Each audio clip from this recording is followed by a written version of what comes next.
എല്ലാവർക്കും ഞങ്ങളുടെ പുതിയൊരു വീഡിയോയിലേക്ക് സ്വാഗതം. അപ്പോൾ രാവിലെ ഇന്ന് സാമ്പാറാണ് കേട്ടോ. അപ്പോൾ രാവിലെ ഗോതമ്പ് ദോശയും സാമ്പാറുമാണ് ഇന്ന് കാപ്പിക്ക്. പിന്നെ സാമ്പാർ ചോറിനും എടുക്കാമല്ലോ. അങ്ങനെ ഞാൻ രാവിലെ തന്നെ ചോറ് അരി അടുപ്പത്തിട്ടിട്ടുണ്ടായിരുന്നു. അതൊക്കെ ഒന്ന് തിളച്ച് ഒരു കാൽ ഭാഗം വേവായപ്പോഴത്തേനും ഇറക്കി മാറ്റി വെച്ചിട്ട് ആ അടുപ്പിൽ തന്നെയാണ് കേട്ടോ ബാക്കിയൊക്കെ ചെയ്യുന്നത്. വെള്ളം തലേന്നേ തിളപ്പിച്ച് വെച്ചിട്ടുണ്ടായിരുന്നു. പിന്നെ സാമ്പാറിനുള്ളതൊക്കെ അരിഞ്ഞ് അടുപ്പിൽ വെച്ചിട്ടുണ്ട്. പിന്നെ ഇന്ന് തോരന് 2 ക്യാരറ്റും എടുത്തിട്ടുണ്ട്, കുറച്ച് വെണ്ടയ്ക്കയൊക്കെ എടുത്തിട്ടുണ്ടായിരുന്നു കേട്ടോ. അപ്പോൾ സാമ്പാറൊക്കെ വേവുന്ന നേരത്തേക്ക് ഞാൻ മോനോടൊന്ന് പുറത്തോട്ട് വന്നതാണ്. അപ്പോൾ നമ്മുടെ പാവലിനകത്ത് ഒരുപാട് കുഞ്ഞു പാവയ്ക്ക പിടിച്ച് വരുന്നുണ്ട് കേട്ടോ. ഈ ഒരു പന്തലിൽ തന്നെ പാവലും കോവലും പാഷൻ ഫ്രൂട്ടും എല്ലാം ഉണ്ട് കേട്ടോ. നല്ല ഭംഗിയാണ് അതിൻ്റെ മുകളിൽ കൂടെ കാണാൻ. അപ്പോൾ അതിൻ്റെ ഒന്ന് വീഡിയോ എടുത്താണ് കേട്ടോ. അപ്പോൾ ഈ മഴ അങ്ങോട്ട് പെയ്ത് തോന്നപ്പോഴത്തേക്കും ഒരുപാട് പാവയ്ക്ക കുഞ്ഞത് പിടിച്ച് വരുന്നുണ്ട്. അപ്പോൾ ഞാനതെല്ലാം നശിച്ചു പോവാതിരിക്കാൻ വേണ്ടി പ്ലാസ്റ്റിക് കവറിനകത്ത് ഇങ്ങനെ ഇട്ടേക്കാണ് കേട്ടോ. പേപ്പർ ആകുമ്പോഴത്തേനും മഴ പെയ്ത് അതങ്ങ് വെള്ളം വീഴുമ്പോഴത്തേനും പേപ്പർ ഇളകി പോകും. അപ്പോഴത്തേക്കും ഈച്ച വന്ന് കുത്തും. അതുകൊണ്ട് ഞാൻ എല്ലാം കവറിനകത്താക്കി ഇട്ടേക്കാണ് കേട്ടോ. അപ്പോൾ അത് പെട്ടെന്ന് വളർന്നു വരികയും ചെയ്യും. ഇപ്രാവശ്യം ഒരുപാട് പിടിച്ചിട്ടുണ്ടേ. പിന്നെ എനിക്കിവിടെ ഒരു ചാമ്പയുണ്ട്. നമ്മൾ വന്നപ്പം തന്നെ ഇവിടെ ഉണ്ടായിരുന്നു കേട്ടോ. അന്ന് 2 ഇലയേ ഉള്ളായിരുന്നു. ഇപ്പം ഞാൻ കുറേ പച്ചക്കറിയുടെ വേസ്റ്റും ഒക്കെ ഇട്ട് എന്നും സമയത്ത് വെള്ളമൊക്കെ ഒഴിച്ചപ്പോൾ അത് മിടുക്കനായിട്ട് വളർന്നു വരുന്നുണ്ട് കേട്ടോ. പിന്നെ സാമ്പാറൊക്കെ റെഡിയായി, അതൊക്കെ ഇറക്കി മാറ്റി വെച്ചിട്ട് ഞാൻ തോരനുള്ള എല്ലാം അരിഞ്ഞ് വെച്ചിട്ടുണ്ടായിരുന്നു. അതിനുള്ള അരപ്പും എല്ലാം റെഡിയാക്കി വെച്ചിട്ടുണ്ടേ. പിന്നെ ഞാൻ ചട്ടി അടുപ്പത്ത് വെച്ചിട്ട് ആദ്യം സാമ്പാറിനുള്ള കടുക് വറുത്തൊഴിക്കുകയാണ് ചെയ്തത്. അതിനുശേഷം ആ ചട്ടിയിൽ തന്നെ തോരൻ വെക്കുന്നത് കേട്ടോ. അപ്പോൾ അതൊരു കുഞ്ഞു ചട്ടിയാണ് കേട്ടോ. അപ്പോൾ നമുക്ക് ഇത്തിരി മതിയല്ലോ. അപ്പോൾ അതിനകത്ത് തന്നെയാണ് ഞാനങ്ങ് തോരൻ വെക്കാമെന്ന് കരുതി. മിക്ക ദിവസവും അതിൽ തന്നെയാണ് വെക്കുന്നത്.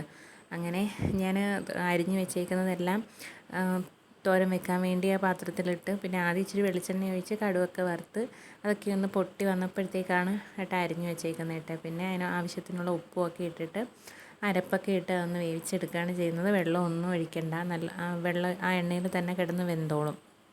പിന്നെ അരപ്പിന് ഇച്ചിരി തേങ്ങയും ജീരകവും മഞ്ഞൾപ്പൊടിയും വെളുത്തുള്ളിയും പിന്നെ ഇത്തിരി കറിവേപ്പില എല്ലാം കൂടി ഇട്ട് ചതച്ചതാണ് കേട്ടോ അരപ്പ്. അപ്പോൾ തോരനുമൊക്കെ റെഡിയായി, സാമ്പാറൊക്കെ റെഡിയായി. അതെല്ലാം ഞാൻ ഒതുക്കി മാറ്റി വെച്ചിട്ട് കാശിക്കുട്ടിന് കൊണ്ടുപോകാനുള്ളതും എല്ലാം ഞാൻ കറി എടുത്ത് വെച്ചിട്ടുണ്ടായിരുന്നേ. പിന്നെ രാവിലത്തേക്ക് ദോശയ്ക്കുള്ള മാവെല്ലാം ഞാൻ കലക്കി വെച്ചിട്ടുണ്ടായിരുന്നു. കുറച്ച് ഉപ്പൊക്കെ ഇട്ട് അത് പിന്നെ ഓരോന്നായിട്ട് ചുട്ടെടുക്കുകയാണ് ചെയ്യുന്നത് കേട്ടോ. അപ്പോൾ രാവിലെ കാശിക്കുട്ടൻ സ്കൂളിൽ പോകണോണ്ട് അവന് ചൂടോടെ ചുട്ട് കൊടുക്കാമെന്ന് കരുതി. അപ്പോൾ എൻ്റെ അടുത്ത് തന്നെ അവൻ ഇരിപ്പോട്ട് ഓരോ കാര്യങ്ങൾ പറഞ്ഞിരിക്കുകയാണേ. അപ്പോൾ എൻ്റെ ചാനലിലെ വീഡിയോസൊക്കെ കാണുന്ന കൂട്ടുകാർ വീഡിയോസൊക്കെ ഇഷ്ടപ്പെടുകയാണെങ്കിൽ ചാനലൊന്ന് സബ്സ്ക്രൈബ് ചെയ്ത് സപ്പോർട്ട് ചെയ്യാനും അതുപോലെ ലൈക്കും കമൻറ്റും ഒക്കെ തന്ന് സപ്പോർട്ട് ചെയ്യണേ. അപ്പോൾ ദോശയൊക്കെ ഞാൻ അവനുള്ളതും ചുട്ടെടുത്ത് പിന്നെ എനിക്ക് കഴിക്കാനുള്ള എല്ലാം ചുട്ടെടുത്ത് വെച്ചിട്ട് പിന്നെ അപ്പോഴത്തേക്കും അരിയൊക്കെ വെന്തിട്ടുണ്ടായിരുന്നു കേട്ടോ. പിന്നെ കാശിക്കുട്ടൻ പോയി കഴിഞ്ഞപ്പോഴത്തേക്കും മീൻ വന്നിട്ടുണ്ടായിരുന്നു. ഇന്ന് കുഞ്ഞ് കാരലാണ് കേട്ടോ നമുക്ക് കിട്ടിയത്.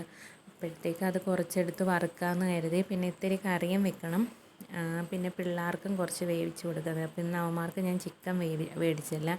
എന്നും ചിക്കൻ കൊടുക്കുന്നത് കൊണ്ടാണൊന്ന് ഗോകുവിന് നല്ല പോലെ ചൊറിച്ചിൽ വരുന്നുണ്ട്. എന്നാലും മീൻ കൊടുത്താൽ അവന്മാർ കഴിക്കത്തില്ല കേട്ടോ. പിന്നെ അതൊക്കെ വേവിച്ച് അവന്മാർക്ക് ചോറ് കൊടുത്തപ്പം ആരും ചോറ് കഴിച്ചില്ല. പിന്നെ ഞാൻ അതെല്ലാം എടുത്തുകൊണ്ട് വന്ന് വെളിയിലെ പട്ടിയൊക്കെ കൊടുക്കാൻ വേണ്ടി പാത്രത്തിലാക്കി വെച്ചിട്ടുണ്ടായിരുന്നേ.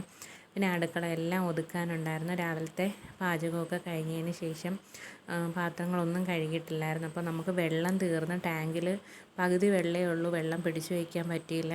അതുകൊണ്ട് കുറച്ച് വെള്ളത്തിലെല്ലാം ഒന്ന് കഴുകിയെടുക്കാമെന്ന് കരുതി. അങ്ങനെ ഞാൻ അടുപ്പിൻ്റെ തിട്ടയെല്ലാം ഒന്ന് വൃത്തിയാക്കിയിട്ട് ബാക്കി പാത്രങ്ങൾ കഴുകാമെന്ന് കരുതി കേട്ടോ. അപ്പോൾ അതിൻ്റെ ഇടയ്ക്ക് പിള്ളേർക്കുള്ള ചോറ് വെളിയിൽ കൊണ്ട് കൊടുക്കണം. താഴെ റബ്ബറും വെളിയിൽ കുറച്ച് പട്ടികൾ കിടപ്പുണ്ട്. ഒരമ്മപ്പട്ടിയും അതിൻ്റെ 4 കുഞ്ഞുങ്ങളും പിന്നെ അല്ലാതെ 2-3 പേരൊക്കെ ഉണ്ട്. പാവന്മാർക്കാണ് ഈ ചോറ് കൊണ്ട് കൊടുക്കുന്നത് കേട്ടോ.